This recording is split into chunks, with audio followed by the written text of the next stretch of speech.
ඉතින් මේ වීඩියෝ එකෙන් අපි කරන්න යන්නේ මැනේජ්මන්ට් ඇකවුන්ටිං වල තියෙන කොස්ට් ඇකවුන්ටිං සිස්ටම්ස් ගැන. ඉතින් මොකද්ද මේ කොස්ට් ඇකවුන්ටිං සිස්ටම්ස් කියන්නේ? කොස්ට් ඇකවුන්ටිං සිස්ටම්ස් කියන්නේ මේන්ලිම කොස්ට් එක එකවුන්ට් කරන ප්‍රධාන විදි. ඉතින් අපි මැනේජ්මන්ට් ඇකවුන්ටිං වල ප්‍රධාන වශයෙන් කොස්ට් ඇකවුන්ටිං සිස්ටම්ස් දෙකක් තියෙනවා. එකක් තමයි ට්‍රැඩිෂනල් කොස්ට් ඇකවුන්ටිං සිස්ටම්ස්, අනිත් එක තමයි මොඩර්න් කොස්ට් ඇකවුන්ටිං සිස්ටම්ස්.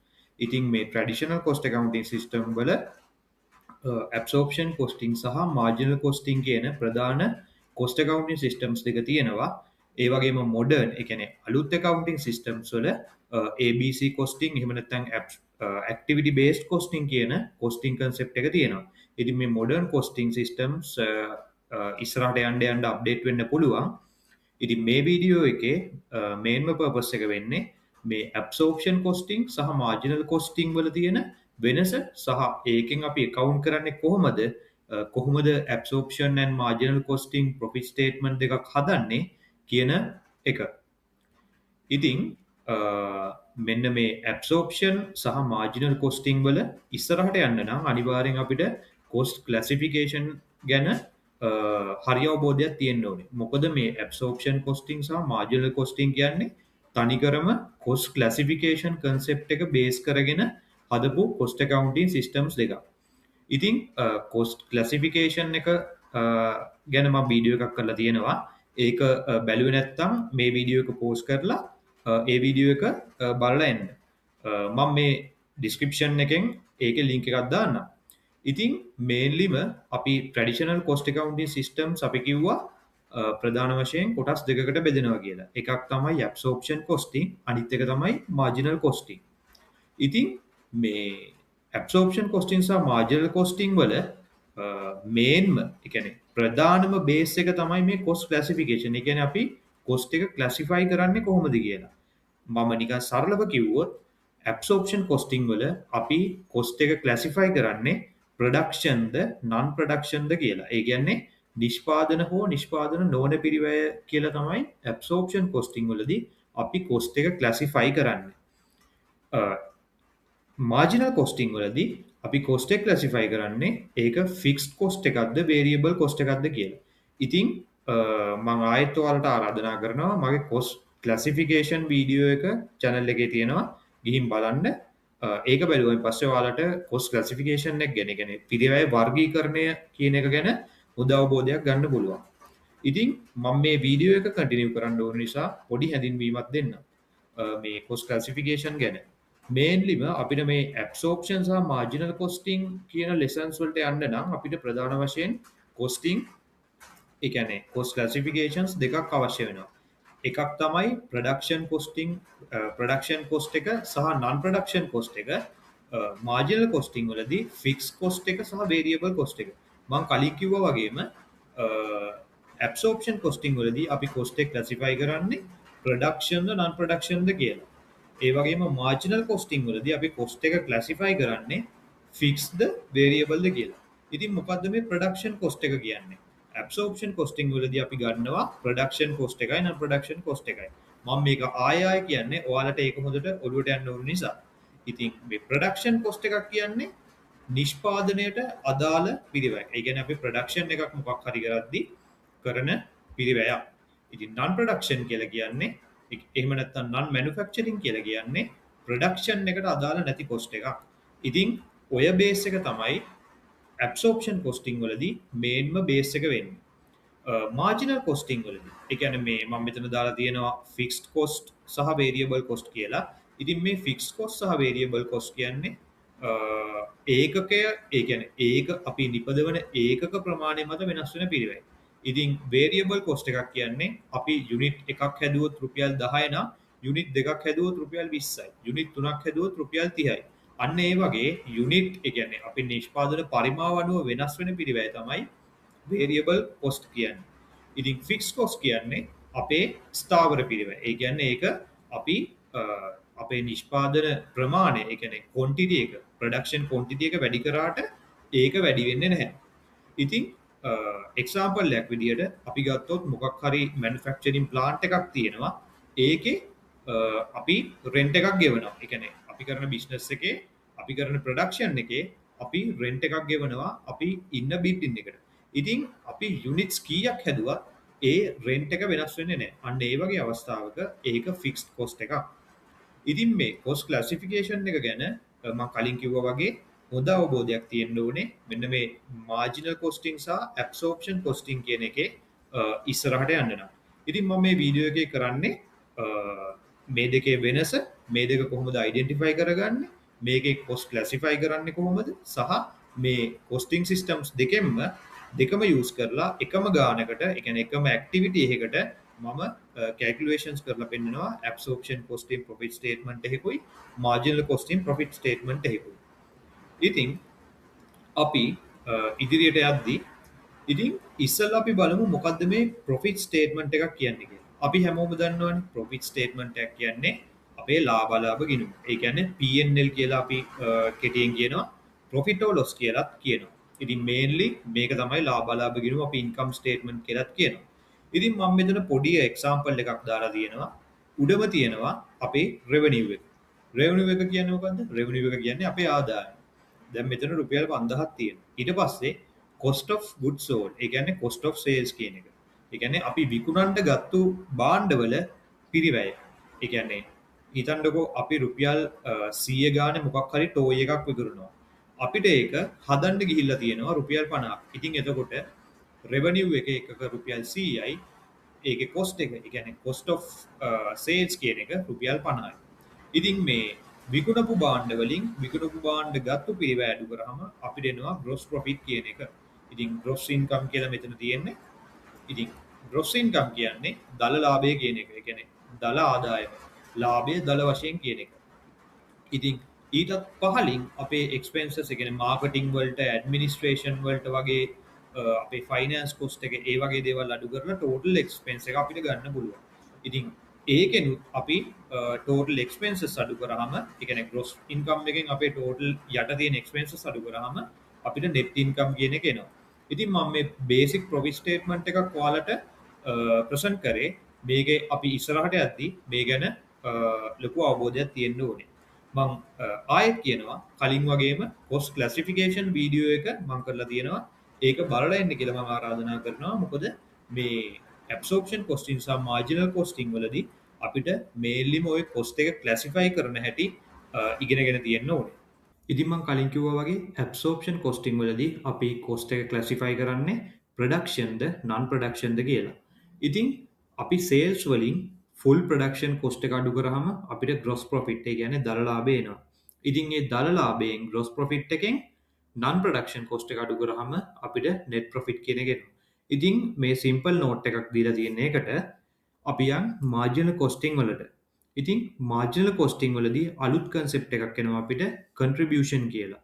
ඔයකට අපිට සිංහලෙන් කියන්න පුළුවන් දායකය කියලා. ඉතින් මේ contribution කියන එක ගන්නේ sales වලින් variable cost එක අඩු කරාම.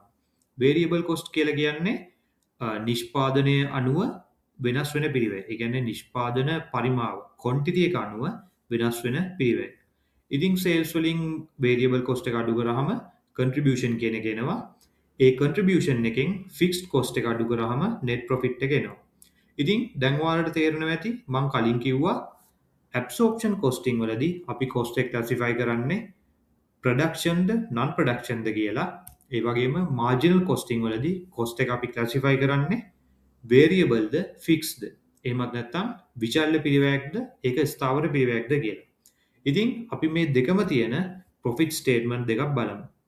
ඉතින් බැලුමට ඔයාලට මේකේ වෙනස්කම් බලා ගන්න පුළුවන්. ඉතින් ඉස්සෙල්ලාම අපි යන් absorption costing profit statement එක ගන්න. ඉතින් sales තියෙනවා. ඒ වගේම මෙතන gross profit එක තියෙනවා. පහළම net profit එක තියෙනවා.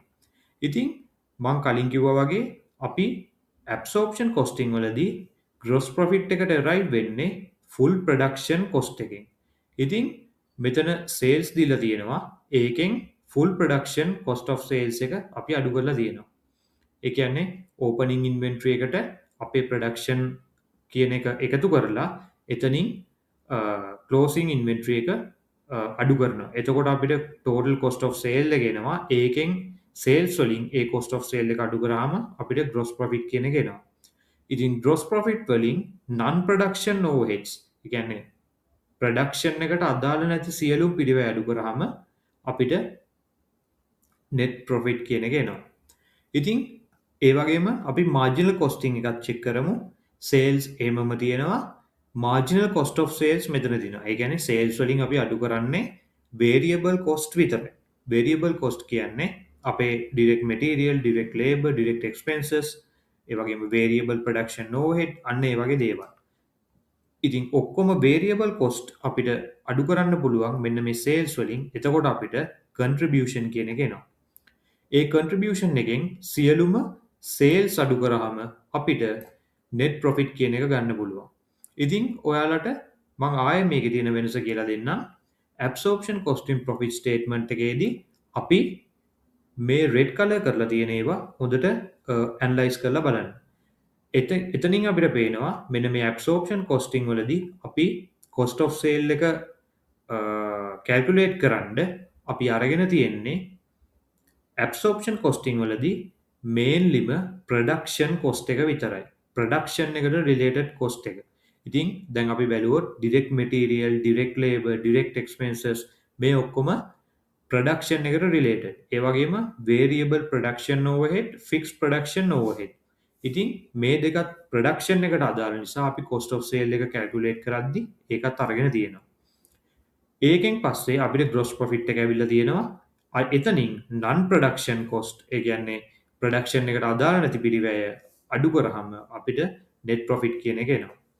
අපි ආයෙ බැලුවොත් marginal cost in profit statement එක දිහා මෙතන අපි cost of sale එක හදන්න use කරලා තියෙන්නේ variable ද fixed ද කියලා classify කරගෙන. ඉතින් මේ cost of sale එක අපි හදන්න use කරලා තියෙන්නේ variable cost විතරයි.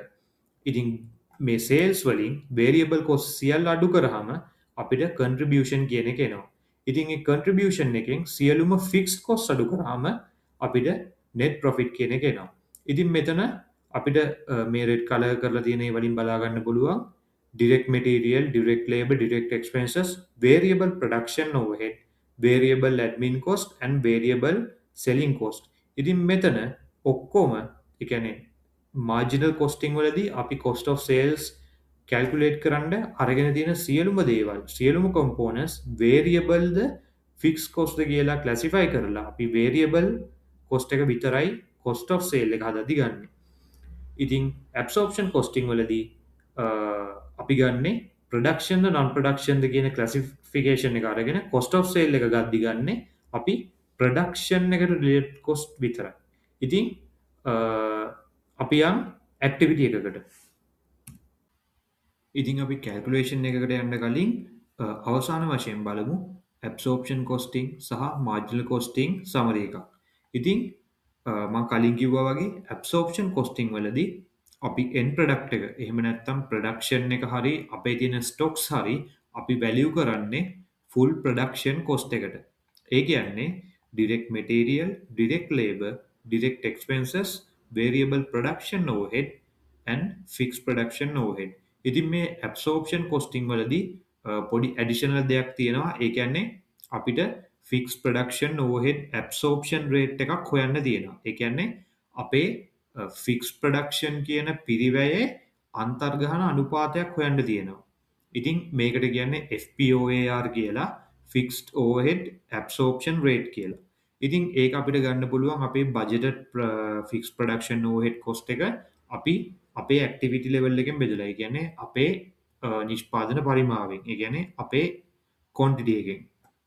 ඉතින් මේ FPOAR එක අනුව calculation කරද්දී අපිට under over absorption එකක් එන්න පුළුවන්. එක්කෝ අඩුවෙන් absorb වෙලා cost එක, එහෙම නැත්නම් fixed production overhead එක වැඩියෙන් absorb වෙලා.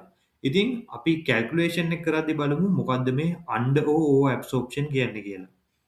ඉතින් ඒ වගේම absorption costing වලදී අපේ non production cost එක ගන්නවා අපි end period cost එකක් විදිහට. ඒ කියන්නේ කාලයේ අවසානයේ හිතන්නකෝ අපි profit statement එක හදන්නේ මාසයේ අන්තිමට කියලා.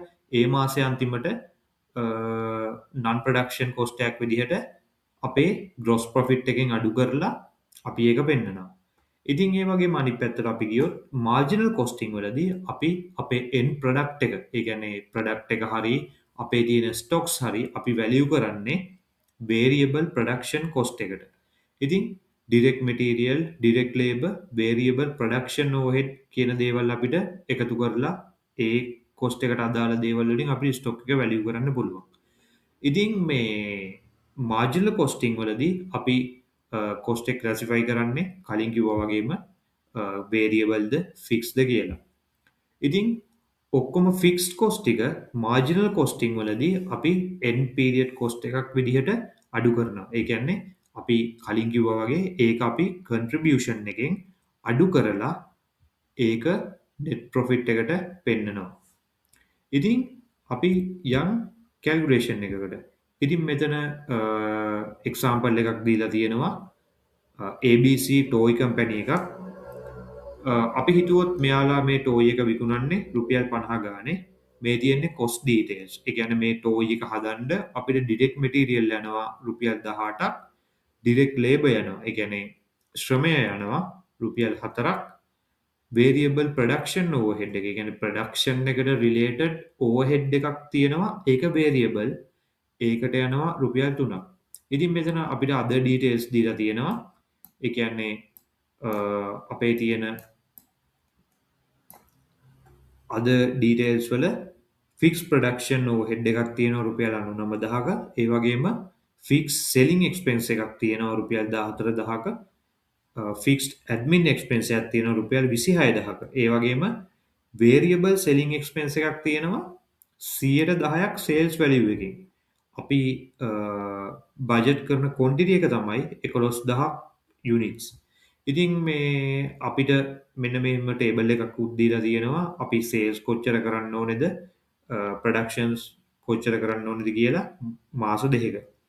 ඉතින් අපි මේ activity එකට absorption costing සහ marginal costing profit statement එකින් එක හදලා බලමු. හරි, දැන් අපි බලමු මේ calculation එක කොහොමද කරන්න කියලා. ඉතින් calculation එක කරන්න කලින් මේ දීලා තියෙන details ගැන හොඳ අවධානයක් අපි යොමු කරන්න ඕනේ.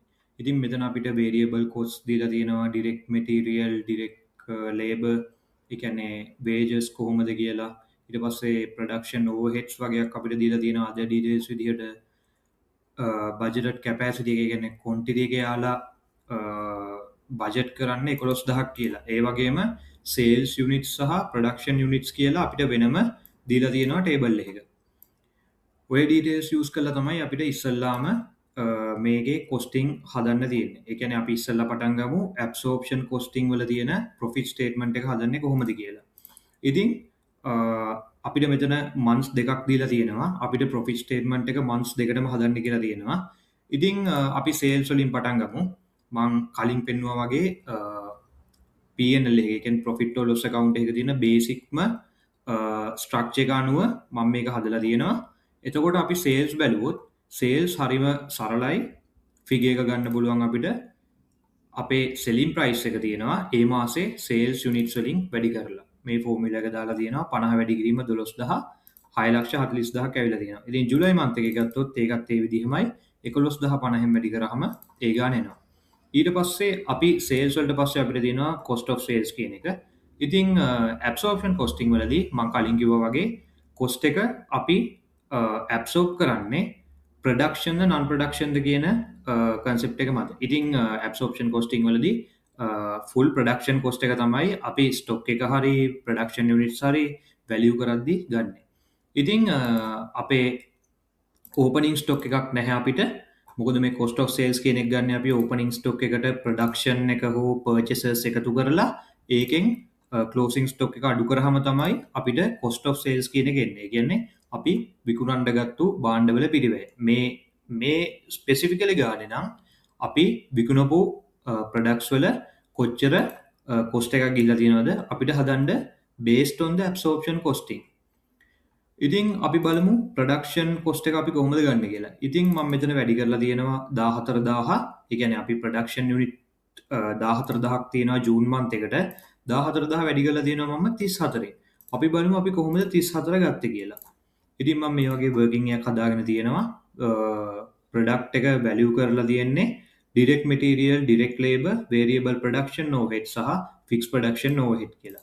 ඉතින් අපිට මේ තුන obviously calculation එකේදී දීලා තියෙනවා. මේ තියෙන තුනම. ඉතින් අපි ඊට පස්සේ ගන්න ඕනේ මෙතන fixed production overhead එකක් තියෙනවා. fixed production overhead එක 99000යි. ඉතින් 99000 කියන්නේ total එකනේ. ඉතින් ඒක අපි fixed production overhead absorption rate එක ගත්තොත් 99000 බෙදීම 11000. ඒ කියන්නේ අපේ budgeted quantity එක 11000. ඒක 11000න් බෙදපුවම අපිට එනවා රුපියල් 9ක්. එතකොට මේ calculation එකේදී fixed production overhead per rate ඒක රුපියල් 9යි. ඉතින් ඒකත් එක්ක ගත්තාම අපිට එනවා total රුපියල් 34ක් කියන cost එක. ඉතින් මම කලින් කිව්වා වගේ මම මේක ආයෙ කියනවා absorption costing වලදී අපි product එක cost කරන්නේ full production cost එකට. ඉතින් අපිට මෙතන ඔක්කොම production cost ටික තියෙනවා. අපිට මුලින් අපිට මේ details ටික දීලා තියෙනවා. ඒකම අපිට fixed production එකක් දීලා තියෙනවා මෙතන. ඉතින් අපි මේ ටික ගන්න නැත්තේ ඇයි? මේ ටික non production cost. දැන් මෙතන අපි ගත්තොත් selling expenses තියෙනවා, admin expenses තියෙනවා, variable selling expenses තියෙනවා. මෙතන variable selling expenses කියන්නේ sale එක එක්ක වෙනස් වෙන නිකන් commission එකක් වගේ pay කරන එකකට. ඉතින් production cost ඔක්කොගෙම එකතුව per unit රුපියල් 34යි. ඒ 34 අපි production එකක් කරලා තියෙනවා මේ මාසේ 14000ක. ඉතින් ඒ 14000 අපි දානවා. ඊට පස්සේ අපි closing stock එක ගන්න ඕනේ. closing stock එක අපි කොහොමද ගන්නේ? ඉතින් අපි මේ මාසේ ප්‍රොඩියුස් කරනවා 14000ක්, හැබැයි විකුණන්නේ 12800යි.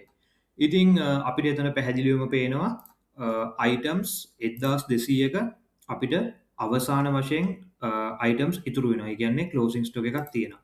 ඉතින් ඒ closing stock එකේ value එක ගන්න අපි අර විදිහටමයි මේ 34 1200ෙන් වැඩි කරාම closing stock එකේ value එක එනවා. ඉතින් ඒකත් ආපුවම අපිට cost of sale එක මෙන්න මේ වගේ 435200ක් එනවා. ඊට පස්සේ අපි sales වලින් cost of sales අඩු කරාම අපිට එනවා gross profit කියන එක. ඉතින් අපි මේ overall under absorption කියන්නේ මොකක්ද කියලා පස්සේ කතා කරන්න. අපි මේක දැනට පොඩ්ඩක් ignore කරමු. ඉතින් ඊට පස්සේ අපිට gross profit එකට පස්සේ non production cost අපිට අඩු කරන්න තියෙනවා අපේ profit statement එකේදී. ඉතින් මෙතන obvious direct දීලා තියෙනවා 14000ක් fixed selling cost එක. ඊට පස්සේ fixed admin එකක් තියෙනවා රුපියල් 26000ක. ඊට පස්සේ variable selling expense එකක් තියෙනවා රුපියල් 64000ක. ඉතින් මේක sales වලින් 10%ක් කියලා තියෙන්නේ. ඒ නිසා මෙහෙම formula එක දාලා තියෙනවා. එතකොට ඒ ඔක්කොම total cost එක දුනාම 1,40,000යි. ඉතින් අපි ජුලයි month එකටත් ඒ වගේම අපි දාගමු sales value එක මෙන්න මෙහෙම. ඊට පස්සේ අපි ජූන් ඉඳන් ජුලයි වලට යද්දී අපිට පොඩි දෙයක් තියෙනවා consider කරන්න. මෙතන closing stock එකක් තියෙනවා ජූන් මාසේ අන්තිමට. ඉතින් ජූන් මාසේ අන්තිම closing stock එකක් තියෙනවා කියන්නේ ඒක ජුලයි month එකේ opening stock එක වෙනවා. මේ මාසේ අන්තිමට ඉතුරු වෙච්ච තොගයක් අපි ළඟ තියෙනවා නම් stock එකක් තියෙනවා නම් ඒක ඊළඟ මාසේ අපේ opening stock එක වෙනවා. ඉතින් ඊළඟ මාසෙත් අපි cost of sale එක calculate කරන production cost එක අපිට ගන්න පුළුවන්. අපේ production අපි 10200ක් හදනවා. ඒක 34ෙන් වැඩි කරාම අපිට මෙන්න මේ වගේ ගාණක් එනවා. ඉතින් ඒ වගේම ඒ මාසෙත් අපි closing stock එක ගමු. closing stock එක ගන්නේ අපේ opening stock එක 1200ක් තිබ්බා මෙතනින් ඉතුරු වුණ. ඒ වගේම අපි 10200ක් හැදුවා. අපි 11000ක් sell කරා. ඒ වගේම ඒකෙන් අඩු කරාම 400ක closing stock එකක් එනවා. ඉතින් ඒකත් අපි රුපියල් 34ෙන් වැඩි කරලා value කරාම 13600ක closing stock එකක් එනවා. එතකොට අපිට cost of sale එක මේක එනවා. ඊට පස්සේ අපි කලින් වගේම මේක දැනට පොඩ්ඩක් ignore කරලා overall under absorption කියන එක ignore කරලා අපි යම් non production cost කියන්නේ මොනවද කියලා බලන්න. ඉතින් මේ දෙක same. අපේ variable selling expense එකක් තියෙනවා sale එකෙන් 10%ක්. ඉතින් ඒක මේ වගේ ඇවිල්ලා තියෙනවා. ඉතින් 95000 cost එකක් අපිට එනවා. ඉතින් අපි දැන් බලමු මොකද්ද මේ overall under absorption කියන්නේ කියලා. හරි, අපි බලමු මොකද්ද මේ overall under absorption කියන්නේ කියලා. ඉතින් absorption costing වලදී අපිට එන mainම drawback එකක්, ඒ කියන්නේ disadvantage එකක් තමයි අපි costing එක හදද්දී ඒකට අපිට ඒ කියන්නේ profit statement එක හදද්දී overall under absorption එකක් එන්න පුළුවන්. ඒ කියන්නේ අපි හිතුවට වඩා cost එක වැඩි කරලා පෙන්වන්නත් පුළුවන්. අපි එස්ටිමේට් කරනවට වඩා කොස්ට් එක අඩුවෙන් පෙන්වන්නත් පුළුවන්. ඉතින් අපි බලමු මොකද්ද මේ කියලා. අපි බැලුවොත් අපේ ජූන් මන්ත් එකේ ඇක්චුවල් ෆික්ස් ප්‍රොඩක්ෂන් කොස්ට් එක අපිට දීලා තියෙනවා 99000යි. ඒක අපිට කැල්කියුලේෂන් එකේ විදිහම දීලා තියෙනවා. හැබැයි අපි බැලුවොත් අපේ කොස්ටිං එකට, ඒ කියන්නේ කොස්ට් ඔෆ් සේල්ස් වලට ඇබ්සෝබ් වෙලා තියෙන ෆික්ස් ප්‍රොඩක්ෂන් ඕවර්හෙඩ් එක 1,26,000යි. ඒක ගන්නෙ කොහොමද? ඉතින් අපි per unit fix production absorption rate එක ගත්තා රුපියල් 9යි කියලා. ඒක වැඩි කරලා තියෙනවා ජූන් මන්ත් එකේ ප්‍රොඩක්ෂන්ස් යුනිට් ගානේ. ඉතින් ඒක අතර ඩිෆරන්ස් එක රුපියල් 27000ක් එනවා. ඒ කියන්නේ 99000ක් තියෙන්න ඕනේ කොස්ට් එක අපිට 1,26,000ක් පෙන්නනවා. ඒ කියන්නේ අපේ කොස්ට් එක වැඩියෙන් පෙන්නනවා කියන එක. ඉතින් මේ 27000ක කොස්ට් එක වැඩියෙන් පෙන්නන නිසා අපි මේක කියනවා ඕවර් ඇබ්සෝප්ෂන් එකක් කියලා. ඉතින් කොස්ට් එක වැඩියෙන් පෙන්නනවා කියන්නේ අපේ ප්‍රොෆිට් එක අඩුවෙන් පෙන්වන්නේ. ඉතින් අන්න ඒ වැරද්ද වළක්වන්න අපි මෙන්න මේ කොස්ට් එක අපි ප්‍රොෆිට් එකට නැවත ඇඩ් කරනවා. ඉතින් මම මේ ස්ටේට්මන්ට් එකේදී 27000 ආයෙ ප්‍රොෆිට් එකට ඇඩ් කරලා තියෙනවා. ඉතින් අපි ඇඩ් කරන්නේ ඕවර් ඇබ්සෝප්ෂන් එකක් නිසා. ඒ කියන්නේ සරලවම කිව්වොත් අපේ ඇක්චුවල් ෆික්ස් ප්‍රොඩක්ෂන් කොස්ට් එකට වඩා අපි කොස්ට් ඔෆ් සේල්ස් හදන්න ගන්න ෆික්ස් ප්‍රොඩක්ෂන් ඇබ්සෝප්ෂන් රේට් එක නිසා අපේ ප්‍රොඩක්ට් කොස්ට් එක වැඩිපුර පෙන්නනවා. ඉතින් මෙතන නම් රුපියල් 27000ක් වැඩිපුර පෙන්නනවා. ඇක්චුවල් 99000ක් තියෙන්න ඕන එක අපේ ප්‍රීඩිටර්මයින්ඩ් රේට් එක අනුව රුපියල් 1,26,000ක් එනවා. ඉතින් ඒ වගේම අපි ජුලයි මන්ත් එකට ගියොත් ජුලයි මන්ත් එකෙත් අපිට ගානේ දීලා තියෙන විදිහට ඇක්චුවල් ෆික්ස් ප්‍රොඩක්ෂන් ඕවර්හෙඩ් එක තමයි රුපියල් 99000. හැබැයි අපේ කොස්ටිං එක අනුව, ඒ කියන්නේ කොස්ට් ඔෆ් සේල්ස් අනුව ඇබ්සෝප්ෂන් කොස්ටිං වලදී අපිට ගන්න පුළුවන් ෆික්ස් ප්‍රොඩක්ෂන් ඇබ්සෝබ් වෙලා තියෙනවද කියලා 9 10200 වැඩි කරලා. ඉතින් 9 අපි ගත්තු රේට් එකමයි 10200 කියන්නේ ජුලයි මන්ත් එකේ ප්‍රොඩක්ෂන් ක්වොන්ටිටි එක. ඉතින් 99000ක් තියෙන්න ඕන තැනට අපේ කොස්ට් එක ඇබ්සෝබ් වෙලා තියෙන්නේ 91800යි. ඉතින් රුපියල් 7200ක කොස්ට් එක අඩුවෙන් ඇබ්සෝබ් වෙලා තියෙන්නේ. ඒකට අපි කියනවා අන්ඩර් ඇබ්සෝප්ෂන් එකක් කියලා. ඉතින් මේ අන්ඩර් ඇබ්සෝප්ෂන් එකක් ආපුවම අපිට වෙන්නේ අපේ කොස්ට් එක අඩුවෙන් පෙන්වන්නේ. කොස්ට් එක තියෙන්න ඕන ගන්නට වඩා අඩුවෙන් පෙන්වන නිසා අපේ ඕවරෝල් ප්‍රොෆිට් එක වැඩි වෙලා පෙන්වන්නේ. ඉතින් ඒක වැරදි නිසා, ඒ වැරද්ද හදන්න ඕන නිසා අපි මෙන්න මේ අන්ඩර් ඇබ්සෝප්ෂන් එක ප්‍රොෆිට් එකෙන් අඩු කරලා පෙන්නනවා. ඉතින් ප්‍රොෆිට් ස්ටේට්මන්ට් එකේ මම 7200 අඩු කරලා පෙන්නනවා.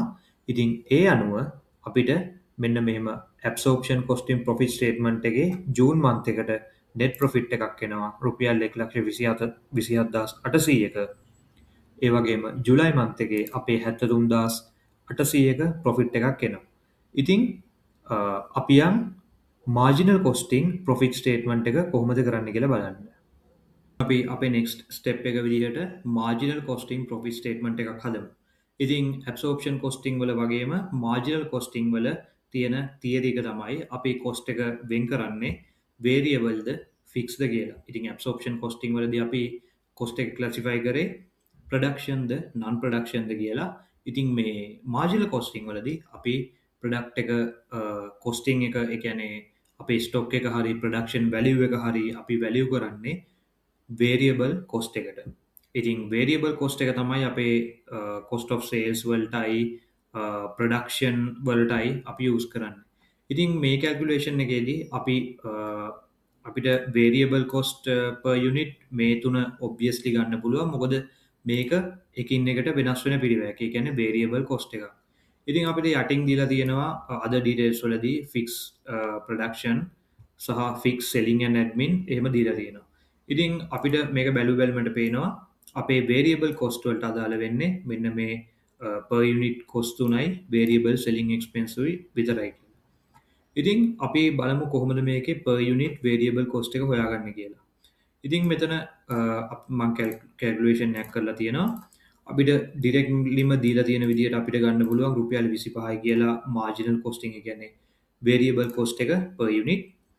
අපි මෙතන දාගමු sales selling price එක number of units sold වලින් අපි වැඩි කරනවා. ඉතින් ඒක කලින් absorption costing එකේදී වගේම ඒ විදිහටම කරන්න පුළුවන්.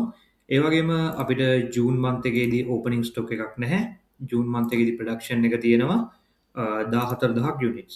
ඉතින් 14000 අපි රුපියල් 25න් වැඩි කරනවා. මොකද variable cost per unit කියන්නේ රුපියල් 25යි. මේ calculation එකේ marginal costing අනුව අපි production එක value කරොත්.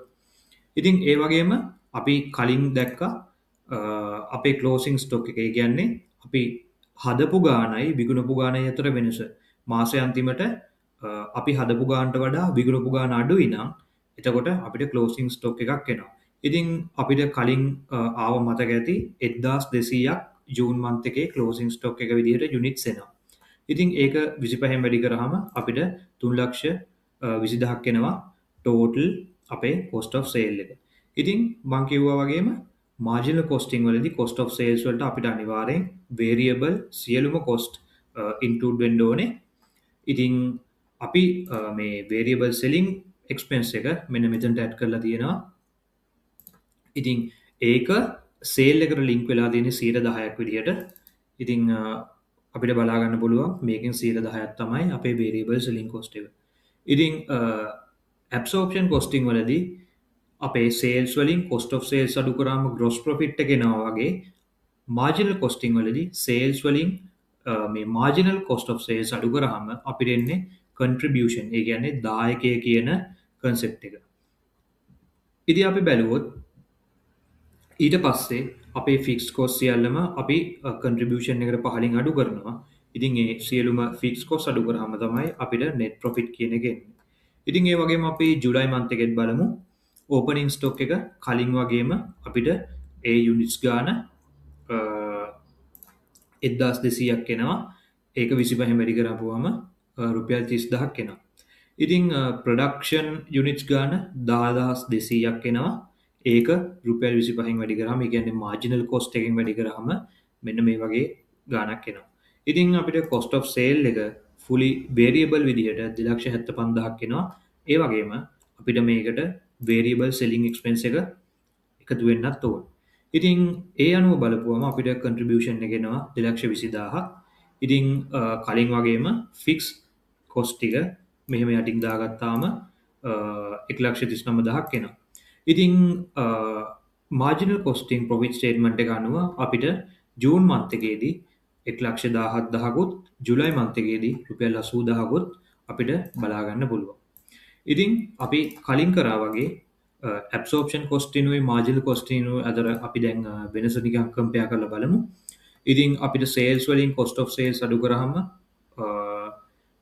absorption costing වලදී අපිට gross profit කියන එක එනවා. ඒ වගේම marginal costing වලදී sales වලින් අපේ cost of sale එක අඩු කරාම, ඒ කියන්නේ variable cost එක අඩු කරාම අපිට contribution කියන එක එනවා. absorption costing වලදී gross profit එකෙන් non production cost එක අඩු කරාම තමයි අපිට net profit එක එන්නේ. ඒ වගේම marginal costing වලදී contribution එකෙන් fixed cost අඩු කරාම තමයි අපිට net profit එක එන්නේ. ඉතින් මේ profits compare කරන හැටි අපි ඊළඟට බලමු. අපි දැන් බලමු absorption costing සහ marginal costing අතර profit එකේ තියෙන change එකට මොනවාද reasons කියලා. ඒ කියන්නේ අපි දැන් calculation එකක් කරා. ඒකේ අපිට absorption costing වලදී ආවේ එක profit එකක්, marginal costing වලදී ආවේ ඊට වඩා වෙනස් profit එකක්. ඉතින් අපි බලමු මොනවාද මේ reasons කියලා. මෙන්න මෙහෙම profits change වෙනවා. ඉතින් මේන්ම reasons දෙකක් තියෙනවා. එකක් තමයි අපේ ස්ටොක් එකේ change එක.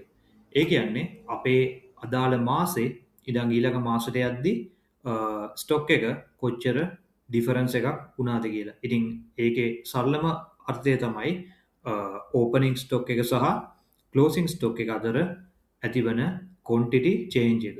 ඒ වගේම අපේ FPOAR එක. ඉතින් ඒ කියන්නේ fixed production overhead absorption rate කියන එක. අපි අපේ calculation එකේදී 9 කියලා figure එකක් ගත්තේ. අපේ 99,000ක fixed cost එකක් අපි 11,000න් බෙදලා අපි FPOAR එක calculate කරා. ඉතින් මම පොඩි key note එකක් දාලා තියෙනවා short note එකක් විදිහට මතක තියාගන්න පුළුවන් ඔයාලට. ඉතින් ඇබ්සෝප්ෂන් කොස්ටිං ප්‍රොෆිට් එකද වැඩියෙන් පෙන්වන්නේ මාර්ජිනල් කොස්ටිං ප්‍රොෆිට් එකද වැඩියෙන් පෙන්වන්නේ කියලා අපිට ඕපනින් ස්ටොක් එක සහ ක්ලෝසින් ස්ටොක් එක කම්පෙයාර් කරලා කරන්න පුළුවන්. ඉතින් හැම වෙලේදීම අපේ ක්ලෝසින් ස්ටොක් එක ඕපනින් ස්ටොක් එකට වඩා වැඩි නම් හැම වෙලාවෙම අපිට ඇබ්සෝප්ෂන් කොස්ටිං ප්‍රොෆිට් එක තමයි වැඩිපුර පෙන්වන්නේ. ඉතින් ඒ වගේ මේක අනිත් පැත්ත ඕපනින් ස්ටොක් එක වැඩි නම් ක්ලෝසින් ස්ටොක් එකට වඩා අපිට මාර්ජිනල් කොස්ටින් ප්‍රොෆිට් එක තමයි හයි කියලා පෙන්වන්නේ. ඒ කියන්නේ වැඩිපුර ප්‍රොෆිට් එකක් පෙන්වන්නේ මාර්ජිනල් කොස්ටින් ප්‍රොෆිට් එක. ඉතින් හිතන්නකෝ ඕපනින් ඇන්ඩ් ක්ලෝසින් ස්ටොක් වල කිසි වෙනසක් නැහැ. එක පීරියඩ් එක කියලා. ඉතින් එතකොට අනිවාර්යෙන් ඇබ්සෝප්ෂන් කොස්ටින් ප්‍රොෆිට් එකයි මාර්ජිනල් කොස්ටින් ප්‍රොෆිට් එකයි අනිවාර්යෙන් සමාන වෙනවා. ඉතින් අපි කරපු කැල්කුලේෂන් එක කරපු ඇක්ටිවිටි එකටම මෙන්න මේ කම්පැරිසන් එක යූස් කරලා බලමු. ඉතින් අපි කිව්වා ඇබ්සෝප්ෂන් කොස්ටිං සහ මාර්ජිනල් කොස්ටිං අතර ප්‍රොෆිට්ස් වල ඩිෆරන්ස් එකෙන්ද මේන්ලිම රීසන්ස් දෙකයි. එකක් change in stock එක, ඒ කියන්නේ opening stock එක සහ closing stock එක අතර තියෙන ඩිෆරන්ස් එක සහ FPOAR එක, කියන්නේ fixed production overhead absorption rate එක. ඉතින් අපි බලමු මේක හරියටම හරිද කියලා. ඉතින් අපේ කැල්කුලේෂන් එක අනුව අපිට මෙන්න මේ මාර්ක්ස් දෙකට absorption costing අනුව profits ආවා මෙන්න මෙහෙම. 1.27.800කුයි 73.800කුයි. ඉතින් අපිට අපි කරපු ඇක්ටිවිටි එකේදී මෙන්න මෙහෙම profits ඇවිල්ලා තියෙනවා. ඉතින් ඒ වගේ මාර්ජිනල් කොස්ටිං වලදී 1,17,000කුයි 81,000කුයි profits විදියට අපිට ඇවිල්ලා තියෙනවා. ඉතින් අපි කිව්වනේ මෙන්න මේ change in stock එකයි FPOR එකයි තමයි change එකට reason එක කියලා.